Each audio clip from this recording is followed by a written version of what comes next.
세 분 어서 오세요. 안녕하십니까?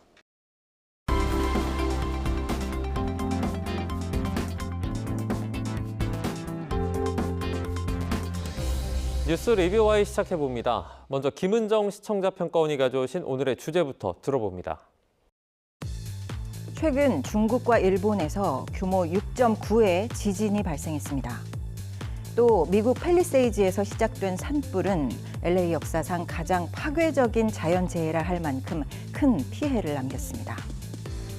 국내 정치, 사회 상황이 아무리 복잡하더라도 자연재해는 미루거나 피해갈 수 없는 만큼 언론은 자연재난 발생을 예방하고 피해를 줄이기 위한 사회적 역할을 감당해야 합니다. YTN은 그 환경감시 기능을 잘 수행하고 있을까요? 오늘 뉴스 리뷰 Y에서는 해외 재난을 다룬 YTN의 보도를 살펴봅니다. 티베트 강진, LA 대형 산불 등 안타까운 소식들이 잇따랐습니다. 관련 소식 전한 YTN 보도부터 살펴보도록 하겠습니다. 박사님. 재난 초기에는 검증되지 않은 정보가 급속도로 빠르게 확산되는 경향이 있기 때문에 언론 보도는 재난을 정확히 이해하고 적절한 대응책을 마련하기 위한 가장 강력하고 효과적인 의사소통 창구가 됩니다. 이번 중국 티베트 강진과 LA 산불 관련 YTN의 보도 역시 이러한 재난 보도라는 측면에서 살펴볼 수 있는데요. 중국 티베트 강진은 1월 7일, LA 산불 보도는 1월 8일부터 보도가 이루어졌습니다. 국내에서 취재가 가능한 재난이 아닌 해외 현지 상황을 취재해야 하기 때문에 해외 방송 보도를 재인용하거나 영상과 정보를 활용해야 하는 특수성이 존재합니다. 따라서 이럴 경우 해외 특파원의 역할은 중요하다고 생각합니다. 맞습니다. 먼저 YTN 특파원을 활용한 보도입니다. 지난 1월 7일 중국과 네팔 국경지대인 티베트 고원에서 지진이 발생했는데요. 중국 강정규 특파원을 통해서 우리 시간으로 이날 오전 11시경부터 중국 현지에서 발표되는 상황을 전했습니다. 이 지진은 중국 지진대망 측정 규모 6.8, 미국 지질조사국은 규모 7.1로 관측한 강진이었습니다. 그래서 여진도 계속됐고요. 시간이 갈수록 피해 규모도 늘었습니다. 지진이 발생한 날 오후 중국 티베트 강진 인명피해 속출, 사망 95명, 부상 130명, 제목 보도에서는 중국 관영 신화통신은 현지 시각 7일 오후 3시 기준 95명이 숨지고 130명이 다쳤다고 보도하고 있는데요. 다음 날 아침 보도, 중국 티베트 강진 피해 속출 126명 사망, 3,609채 붕괴에서는 주택 붕괴도 크게 늘어난 상황을 중국 현지 언론을 통해서 전달했습니다. 군경과 소방대 등이 2,000명 넘게 급파돼서 구조와 수색 작업을 벌이고 있지만 주요 도로가 끊겨서 현장 접근이 어렵고 한파도 예보되어 있어서 사상자는 계속 늘어날 전망이라는 안타까운 소식도 전했습니다. 네, 이어서 중국 베이징 특파원의 보도 다뤄볼 텐데요. 조명 드론 띄워 철야 구조, 칭하이에서도 5.5 지진, 제목 보도를 통해 중국의 인공위성에서 촬영된 사진을 기반으로 지진 전후 차이를 보여주었는데요. 조명 드론을 활용해 수사를 진행하고 있는 상황을 전하기도 했습니다. 강진 관련 정치적 이슈도 함께 전했는데요. 인도에 있는 티베트 망명 정부는 중국의 난개발이 강진의 원인이라 비판을 했고요. 중국 정부는 오히려 티베트 망명 정부를 비판하는 등의 강진을 둘러싼 갈등을 보도하기도 했습니다. 또 중국 정부가 밝힌 위로전을 보낸 해외 국가 리스트에 미국, 남한, 북한이 빠진 점을 보도하는 등 여러 정보를 활용한 뉴스라고 볼 수 있습니다. 이후 일본에서도 지진 발생 소식이 들려왔는데요. 1월 14일 일본 미야자키 앞바다 규모 6.9 지진, 난카이 대지진 오나. 이 보도에서는 13일 밤 일본 규슈 동쪽 미야자키현 일대 지진으로 인해서 건물과 시설물이 흔들리는 영상과 쓰나미 주의보 발령 소식을 전합니다. 전문가들은 대지진 발생 가능성이 있다 이렇게 경고하고 있는 상황이고요. 보도를 지켜보는 시청자 입장에서는 불안하기도 하고 또 여러 가지 의문점도 생깁니다. 그런데 YTN 보도가 정보 전달을 전하다가 중단되고 또 궁금증을 갖게 하고는 해설하지 않는 것 같은 상황입니다. 최근 발생하고 있는 지진의 원인과 한반도에 미칠 수 있는 영향, 그리고 지진 대비 방법과 발생 시의 피해를 줄일 수 있는 방법에 대한 해설 보도, 전문가 대담도 기획해 주시길 부탁드립니다. 네, 조금 구체적으로 설명을 해드리면 티베트 시장 서부 접경 지역에서 발생을 했습니다. 이제 인근의 인도나 네팔까지도 진동이 느껴질 정도였다고 하고요. 또 말씀해 주신 일본 지진의 여파로 국내에서 부산이나 울산 등에서도 이 진동이 감지됐다라는 소식이 있습니다. 이런 대지진에 대한 대비가 필요하다는 전문가들의 조언이 계속 이어지고 있는데요. 이 부분 놓치지 말고 추적 보도 이어나가면 좋을 것 같아요. 일본은 사실 지진이 많이 일어났었고요. 중국도 최근에 적지 않게 지진이 일어나기 때문에 사실 학자들의 연구 결과를 보면 우리나라의 지진 보도 행태는 훨씬 더 우리의 이입된 보도들이 많다는 그런 결과가 나오거든요. 제가 그걸 하나 뽑아봤는데요. 해외 언론은 이제 외국의 지진을 보도할 때 지진 피해 규모와 피해 현황 같은 걸 조명하고 현장 영상이나 사진 등을 활용하고 주로 현장에 가서 취재를 많이 하는 특징을 보이고 있습니다. 이에 비해서 우리나라는 국내 지진 발생 가능성과 안전 대비 경각심을 일깨우는 보도에 집중하는 경향이 있습니다. 그래서 이런 큰 지진이 일어나면 우리 방송 리포터들 가운데 어디 지진, 우리에게도 위험 신호, 우리는 안전한가 이런 제목의 보도들이 많이 있죠. 그리고 특히 이제 한반도 지진 발생 가능성이 요즘 빠지지 않고 계속 언급이 되고 있고요. 그다음에 이제 지진 발생 때 피해 규모나 대비 방안들, 그다음에 국민 불안감 해소, 실질적인 대비책을 마련해야 한다. 이런 보도들이 사실 좀 많은 편인데 이번에는 아마 전체적으로 봤을 때 우리 언론들은 지진과 관련해서 우리와 연관성을 많이 보도하는 편이다 이렇게 말씀드릴 수 있습니다. 예, 조금 다른 지진 보도 양상도 설명을 해주셨는데요. 이어서 역대 최대 규모의 산불이라고 합니다. 미국 LA 산불 소식을 전한 YTN 보도도 저희가 살펴보도록 하겠습니다. 현지 시각 1월 7일 오전 미국 로스앤젤레스 퍼시픽 팰리세이드에서 산불이 발생했는데요.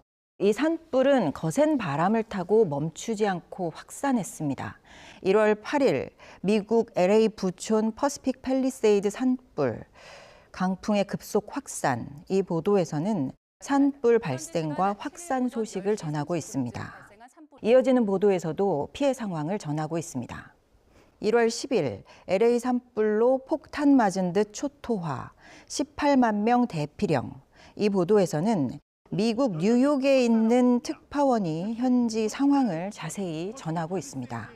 그런데 이 보도를 보면서 마지막 장면이 다소 의아했는데요. 뉴욕에서 소식을 전하고 있는 특파원이 불타고 있는 구조물 사진을 배경으로 두고 서서 리포팅하는 장면입니다. 현장감을 살리기 위한 시도로 볼 수 있겠죠. 그러나 보는 이에 따라서는 실제 현장에 가지 않고 마치 현장에 나온 것처럼 기망한다, 이렇게 받아들일 수도 있습니다. 이러한 보도 형식에 대해서는 오해가 없을지 다시 한번 고려하시는 게 좋을 것 같습니다. 앞에서도 말씀드렸지만 해외 자연 재난 사건 보도는 현지 취재가 어렵다는 특수성이 존재하기 때문에 특파원의 역할은 그 어느 때보다 중요하다고 생각합니다. 시청자 이목이 더욱 집중된 만큼 더 신중한 보도, 태도도 필요하겠는데요. 해외 자연재해 상황을 보도해야 하는 경우 특파원이 현장 취재를 하기 어렵기 때문에 현지 뉴스 영상, 정보를 활용해 시청자에게 전달해야 하는 어려움이 존재합니다. 평가원님께서 언급해 주신 특파원의 화면 연출도 같은 맥락에서 상황의 특수성이라는 난관이 있었기 때문이지 않을까 생각합니다. 그럼에도 불구하고 현지 뉴스의 중요 사건과 아젠다를 선택해 정리하고 뉴스로 작성하는 현장 목격자로서 특파원은 저널리스트의 역할을 수행해야 합니다. YTN의 보도를 통해 특파원, 국내 기자의 시각, 해외 언론 보도의 영상 자료와 정보가 시청자에게 전해지는데요. 재난 관련 정보 전달뿐 아니라 관련 원인 진단과 다양한 주체들 간의 갈등, 정치적 입장 차이 등을 정리해 시청자가 잘 이해할 수 있는 뉴스 보도가 될 수 있도록 계속 노력해 주시길 부탁합니다. 네, 특파원 역할의 중요성을 다시 한번 일깨워 주신 것 같습니다. 피해가 큰 만큼 화재 원인이 무엇인가에 대한 궁금증이 커지고 있습니다. 화재가 발생을 하고 시간이 꽤 지났는데요. 여전히 원인은 밝혀지지 않고 있죠. 예, 맞습니다. 그래서 이번 미국 LA에서 발생한 대형 산불을 두고 그 원인이 무엇인지 진단하는 보도가 필요하다고 느꼈는데요. 미국 내 정치권의 책임 공방을 다루는 보도는 있었습니다. 근본적인 원인에 대해 해설하는 보도가 없어서 기다리고 있었는데요. 1월 12일 기후 마지노선 넘었다. 지구 기온 사상 최고. 이 제목의 보도는 이번 미국 산불 배경에는 극단적인 날씨 변화가 있다고 지적하고 있습니다. 캘리포니아엔 재작년부터 이례적으로 많은 비가 내려서 수풀이 무성하게 자란 상태였다고 합니다. 그러다가 지난해 여름부터는 기록적인 폭염과 또 가뭄이 이어지면서 수풀이 바짝 말라서 거대한 불쏘시개 역할을 했다는 설명입니다. 대다수 전문가는 이런 기상이변의 원인으로 지구 온난화를 주목하고 있습니다. 이러한 상황에서 기후변화 자체를 부정하거나 또 무시하는 세력이 약진하고 있는 상황을 또 이 보도에서는 우려하고 있습니다. 전 지구적 차원에서 체감할 수 있는 변화 폭과 또 재난의 강도가 커지고 있는 만큼 이러한 기후 의제를 제기하고 공론화하는 보도와 해설이 이어지길 기대합니다. BBC에서는 이번 LA 산불 원인을 진단하면서 이미 기후위기에 여러 징후가 있었고 로스앤젤레스 다운타운은 2022년과 2023년에 전례 없는 양의 강수량을 기록했다는 점을 짚기도 했습니다. 국내외 언론 보도를 살펴보다가 한 가지 눈에 띈 것이 있었는데요. 재난 상황을 빠르게 전달하는 것뿐만 아니라 방송 보도에서 다 다루지 못한 정보를 방송사 홈페이지를 통해 알리는 것도 의미 있는 정보 제공일 수 있겠다고 봤습니다. 일례로 BBC에서는 기후 변화가 무엇인지 이에 대한 심플 가이드를 LA 산불 발생 이후 보도하는 것과 동시에 2025년 1월 11일 홈페이지에 기후 변화, 기후 위기 등의 정보를 제공하고 있습니다. 이런 부분들이 국내 방송 환경에 반영된다면 더 긍정적인 효과를 볼 수 있을 거라고 판단합니다. 이 재난 관련 보도에서 더 깊이 있는 분석이 있으면 좋겠다라는 생각이 드는 대목입니다. 제주항공 여객기 참사 보도 분석대회도 언급이 됐습니다. 신중한 언론 보도의 중요성이 꾸준히 강조되는 것 같은데요. 재난, 참사 앞에서 마주한 언론의 모습, 반성이 좀 필요한 부분이 있는 것 같죠? 네, 맞습니다. 재난 관련 언론 보도의 역할이 중요한 이유는 재난 초기 단계에서는 사회 구성원들이 위험에 대처할 수 있도록 발생한 상황에 대한 경고를 제공하고 진행 상황을 알려야 하기 때문입니다. 이 과정에서 재난 보도는 해당 사건을 목격 또는 증언하는 과정으로 개념화되기 때문에 저널리즘의 목격 역할과 관련된 관행 및 활동 등을 목격 저널리즘으로 칭할 수 있습니다.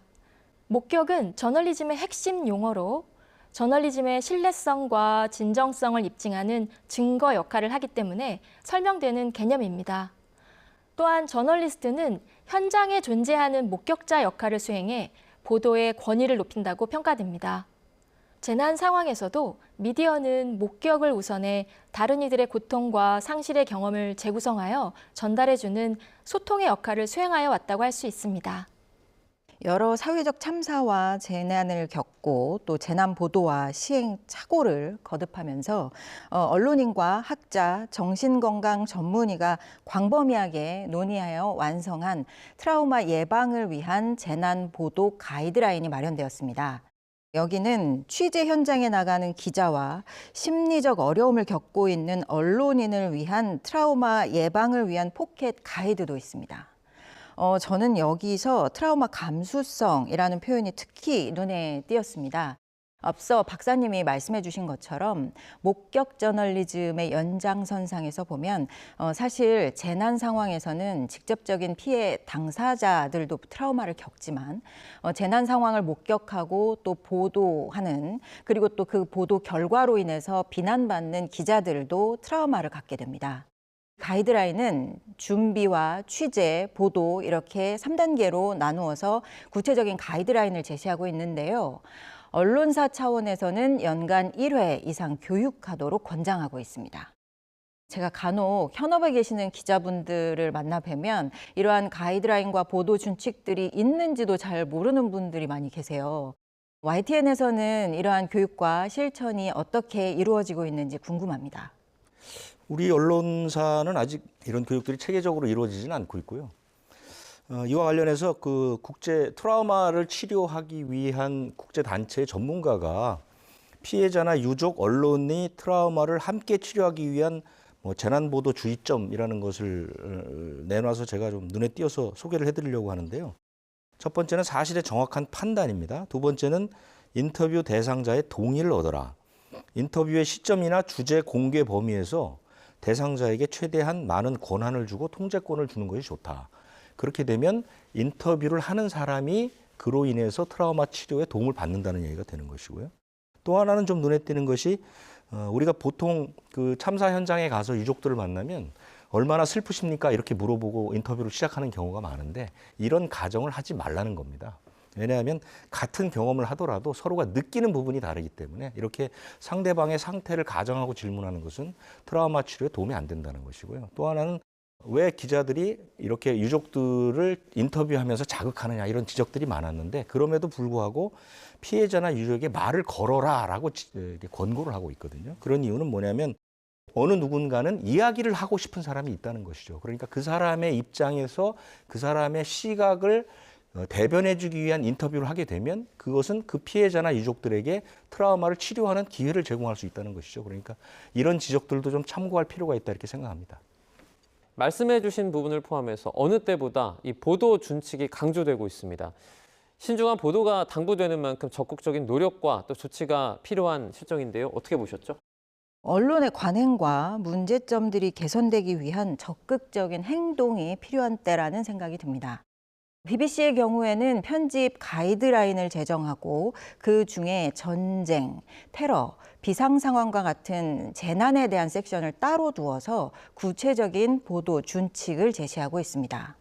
특히 공식 기관의 발표와 피해자의 이 합의 조치가 있기 전까지 불필요한 속보 경쟁으로 인해서 피해자 신상 보도를 해서는 안 된다, 이렇게 명시하고 있습니다. 제주항공 여객기 참사 현장에서는 언론에 가족들이 먼저 재난보도 준칙 준수를 요청했다고 하죠. 피해자와 가족의 인권을 보호해달라. 어느 정도 시간이 지나면 다 말씀드릴 테니 인터뷰를 강요하지는 말아달라. 가족들의 요청이었는데요. 우리 언론 환경을 돌아보게 만드는 인터뷰였습니다. 마지막 가슴에 좀 깊게 남게 되는 그런 내용인 것 같습니다. 그럼 오늘 뉴스 리뷰 와이 내용 정리해 보겠습니다. 이것만은 꼭 시간인데요. 먼저 평가원님부터 한 줄평 부탁드립니다. 재난보도, 이제 알고 있는 것을 실천할 때.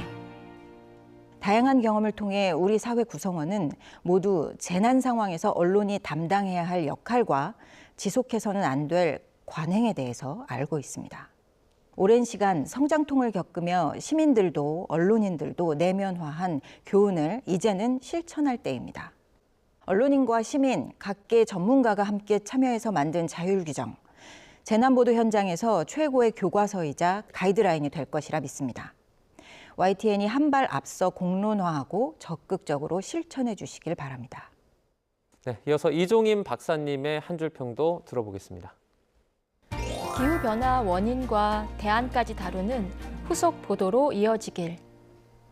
지속적으로 전 세계에서 폭설과 홍수, 가뭄, 산불 등이 발생하고 있고 우리도 지난 2024년 여름 유례없는 더위를 경험했습니다.